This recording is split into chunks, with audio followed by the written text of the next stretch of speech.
नदी एक समान बहती है, उसी राह पर निरंतर प्रवाहित होती है जिस राह का मार्ग आसान हो। वो गांव उस नदी की धारा से तब तक अछूते रहते हैं जब तक वो धारा उस गांव से प्रवाहित ना हो। ना उनको मालूम है उसकी विशेषताएं, ना उसका स्वाद। नदी का पानी उस गांव तक लाने के लिए उस राह पर एक बड़ी घटना या उस राह पर अवरोध का होना आवश्यक है। कुछ नए, कुछ बनाए, कुछ सच, कुछ कथाएं। जिंदगी छोटी नहीं, सब कुछ होगा। हमारी हर मुलाकात पर एक पहलू नया होगा। तो आपका एक बार फिर स्वागत है मेरे YouTube चैनल पर। मैं नीरज सनवाल कहानियां सुनाता हूं। तो आज के एक नए पहलू को मैंने नाम दिया है अछूते, या यूं कहो आज एक और नई कहानी या पहलू कहो सच का। ये हकीकतें हैं जिंदगी की, गौर करके देखो, रुक करती हैं खुद का। गांव गांव से शहर रुपए कमाने आए लोगों की भीड़ लाखों में है, जो ज्यादातर दिल्ली, मुंबई, बेंगलोर आदि बड़े शहरों में फैली हुई है। चंद पैसों के लिए अपना घर छोड़िए अपनी पहचान अब शहरों में बनाए हुए हैं। गांवों से इनका अब कोई भी वास्ता नहीं। तो आज की कहानी बेंगलोर के एक कस्बे से, जहां नाथ परिवार अपनी फैमिली के साथ रहता है। एक बेटा, बेटी, माँ और अपनी बीवी। 2 BHK के मकान में 2 छोटे कमरे, एक मीडियम साइज हॉल और एक किचन बाथरूम है। 20 बरस बीत गए इस 2 कमरे के छोटे से मकान में। हाँ, इतना जरूर कह सकता हूं कि परिवार को 2 वक्त की रोटी जरूर नसीब हो रही है, पर सुकून से ये नहीं कह सकता। मिस्टर नाथ सुबह काम पर जाते हैं, 1.5 घंटे के ट्रैफिक से ऑफिस पहुंचते हैं, 9 घंटे काम करते हैं और शाम को 1.5 घंटे के ट्रैफिक से घर आते हैं। हाँ, रविवार को जरूर राहत है, ट्रैफिक को भी और इनको भी। धुंध छाया आसमान खुला हुआ शायद कब से नहीं देखा। इतना जरूर है कि वक्त वक्त पर बारिश का पानी इनके घरों के पार्किंग को छूना नहीं भूलता और कीचड़ करना। आज संडे है, माँ वहीं बैठी हुई है। माँ सुन, घर में बात हुई थी, तो वो घर बेचने को कह रहे थे। मैंने भी हाँ कर दी। अब आगे तू देख लेना, ठीक है माँ? चेयर पर बैठी हुई, जिसने अपना पूरा जीवन वही व्यतीत किया है, उदास हो गई उन बातों को सुनकर जिस पर से उसका बचपन बीता। आंखों में क्षण भर में आया पानी, होंठ सूखे रुधे हुए गले से बोली, घर बेचना चाहता है? वही जिसमें तू पैदा हुआ था। तेरे बापू भी वहीं मरे थे, छोटे से बड़ा करके तुझे वहीं से लेके आई मैं। सब कुछ वही है हमारा बेटा। मम्मी, 10-12 घर ही है, हमारा घर सबसे अकेले में है। कौन जाएगा वहां? वीरान पड़ा है ना, बेच देते हैं उसे। हमारे देवता भी वही है बेटा। वो नीचे नंदन की औरत रोज आके हमारी सफाई कर जाती है, कुछ ना कुछ तो होगा ना उसमें। रोज चौखट में दिया क्यों जलाते हैं? इसीलिए जलाती है। 18 साल का लड़का दादी और पापा को देख रहा था। आज तक उसे यह भी नहीं पता था कि हमारा घर कहाँ है। 16 साल की बेटी भी वहीं पर एकटक उस घर की बातों को सुन रही थी। उन्हें तो यह भी नहीं पता था कि वह जगह कैसी है, जहां पानी नहीं भरता, ट्रैफिक नहीं होता, आसमान खुला दिखता है और माहौल शांत होता है। पापा, एक बार दादी के कहने पे जाते हैं नगर, जहां आप पैदा हुए मैं भी देख लूंगा।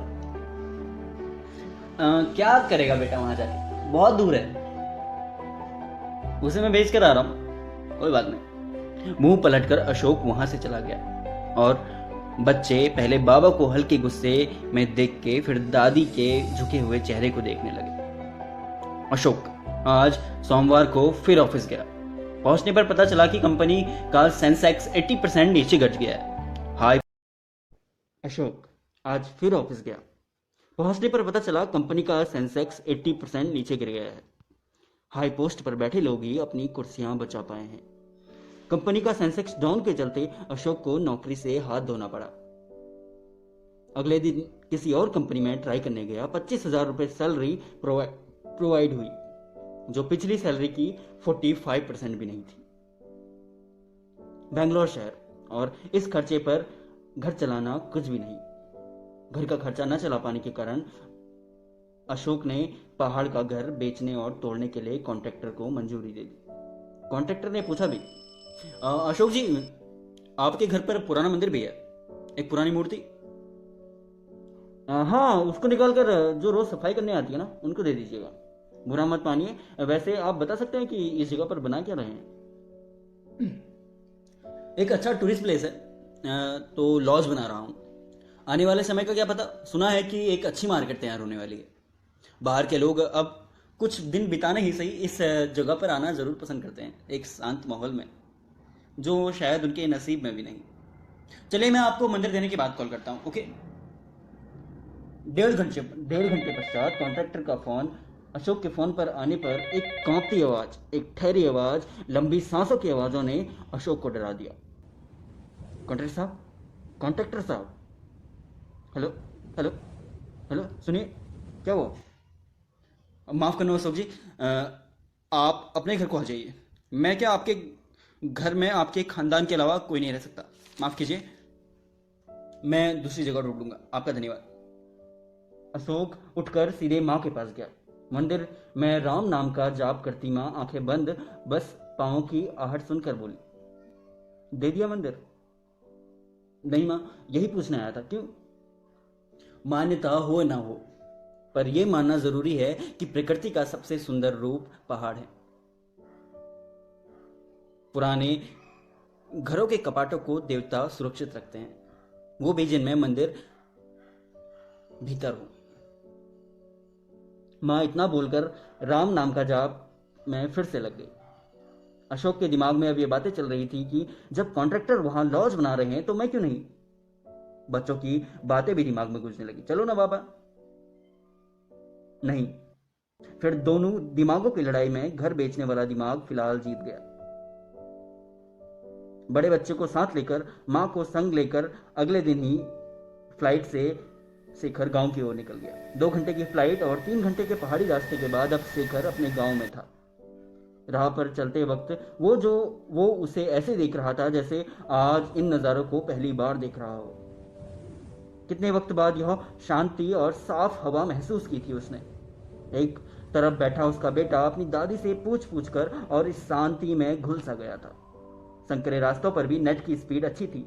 ड्राइवर ने यूट्यूब पर ऑनलाइन पुराने गाने लगाए हुए थे जो रोहन की ट्रिप को और सुंदर बना रहे थे। रोहन का एहसास उसकी आंखें बंद और मुस्कुराते चेहरे से खिड़की पर रखे हुए चेहरे से टिकाए हुए देखा जा सकता था। शाम 5:30 पर सब गांव में थे। कपाट बिना ताले के बस बंद किए हुए थे। शाम 5:30 पर सब गांव में थे। कपाट बिना ताले के बस बंद किए हुए थे। घर संभालने वाली चाची हमें देखकर चाय बनाकर लाई थी। दादी के पांव छुए और पापा को नमस्कार करते हुए रोहन भी चाची के पांव छूने गया। गांव के आगे का दृश्य ऐसा लग रहा था मानो स्वर्ग में हो। इतनी प्यारी वादियां और इतनी मनमोहक खुशबू। इतने समय बाद दादी और शेखर की आंखें इस घर की दहलीज पर पड़ते ही नम थी। वो सब यादें तरोताजा थी जब वो इस आंगन में नन्हा सा खेला करता था।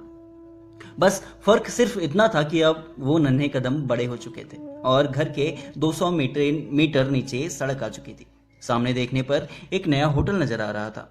आज शाम दादी ने मंदिर के कपाट खोल दिया जलाया था। यह रोशनी और दियों की रोशनी से बहुत तेज थी। कुछ सेकंड इस रोशनी को देख दादी ने हाथ जोड़ा। मुझे बस वो रोशनी दिखाई दी। अगर आईने के सामने रोशनी छोड़ी जाए तो वह अपना प्रतिबिंब उस रोशनी से 3 गुना ज्यादा कमरे में छोड़ता है। अगले दिन पापा की बात से होटल का मालिक इस जमीन को खरीदने के लिए पापा से बात करने लगा। वह अकेले घर देख ही रहा था कि एकटक देखकर उसका भी मन बदल गया। वह भी निकल गया। दादी मुस्कुराने लगी। रोहन तो यहाँ की आबो हवा में ही मस्त था। शेखर ने बचपन में एक नाग अंदर देखा था जिसकी झलकियां उसकी यादों को कुरेदने लगी। बचपन का वह सपना याद आया और सपना याद करते हुए वो मंदिर की ओर बढ़ने लगा। कि वो पुरानी मूर्ति और हर वक्त दिए जले दिए के सामने एक हीरे की चमक से शेखर झुक गया।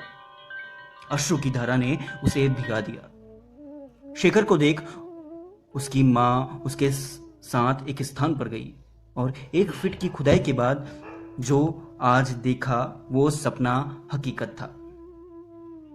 25 वर्षों से बेंगलोर में रह रहे शेखर ने इतना तो जोड़ ही लिया था कि एक खुद का लॉज बना सके। घर के बगल में एक बड़ा लॉज और रेस्टोरेंट तैयार करने के लिए भूमि पूजन किया। रोहन को अपनी पढ़ाई पूरी करने बेंगलोर जाना ही था और इस वादे के साथ कि घर में वह जरूर वापस आएगा।